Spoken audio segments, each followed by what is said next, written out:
El Hogar Escuela Episcopal es un programa de la Iglesia Episcopal Costarricense. Contamos con una trayectoria de más de 60 años en brindar un servicio de calidad a los niños y niñas y sus familias. Este proyecto brinda a todos los beneficiarios una atención con profesionales calificados y les damos herramientas necesarias para un desarrollo integral.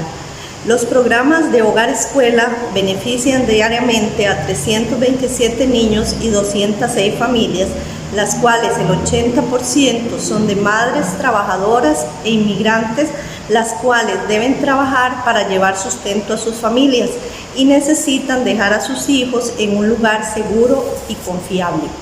Creemos que un ambiente saludable, agradable y seguro puede transformar las vidas de personas menores de edad a las que servimos, sembrando en sus corazones un código que perdure a través del crecimiento y desarrollo personal. Este programa está orientado hacia los sectores de alta vulnerabilidad del sector de San José y Heredia, atendiendo a los niños y las niñas de riesgo social con pocas posibilidades en su desarrollo integral, debido a los problemas que enfrentan en su nivel educativo, alimentación, problemas de salud y desarrollo psicosocial en general. Para el Hogar Escuela Episcopal siempre será una prioridad los principios rectores, el interés superior del niño y de la niña y del adolescente, que garantiza que todas las decisiones o medidas que se tomen en torno a ellos siempre se hagan contemplando la satisfacción de sus derechos. La igualdad que garantiza la protección de los derechos de inclusión en los sistemas sociales de todas las personas menores de edad, sin distinción de etnia, posición económica, nacionalidad, cultura, religión, idioma, ideología.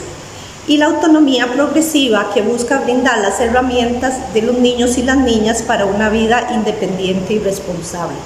Es importante rescatar que, dado a la calidad de atención y a la transparencia con que hemos trabajado, logramos ganar el reconocimiento y apoyo económico del Estado costarricense. Estamos convencidos que a través de nuestros programas, la Iglesia Episcopal ha dado un aporte significativo en la construcción de una sociedad más justa, solidaria, digna, comprometida con las personas más vulnerables.